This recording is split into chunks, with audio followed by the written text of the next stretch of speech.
Insulin hormone రాసాయనిక పరంగా ఏది అని అడుగుతున్నాడు. ఏంటిది? ప్రోటీన్. మానవునిలో మాస్టర్ గ్రంథి ఏది? మానవునిలో మాస్టర్ గ్రంథి ఏది అని అడుగుతున్నాడు. ఏంటిది? పిట్యూటరీ గ్రంథి. ఓకే, నెక్స్ట్ బిట్ చూద్దాం. పిట్యూటరీ గ్రంథి శరీరంలో ఎక్కడ ఉంటుంది అని అడుగుతున్నాడు. శరీరంలో ఎక్కడ ఉంటుంది అని అడుగుతున్నాడు. ఎక్కడ? మెడ క్రింద.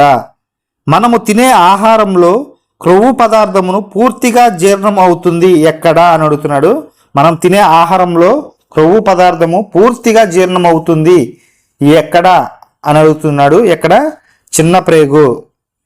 ఓకే, అన్నవాహిక పొడవు ఎంత అన్నాడు. అన్నవాహిక పొడవు దాదాపు ఎంత అని అడుగుతున్నాడు. ఎంత? 8 మీటర్లు. ఆహారం జీర్ణం కావడానికి ఉపయోగపడేది ఏవి అని అడుగుతున్నాడు. ఏంటి? ఎంజైమ్లు.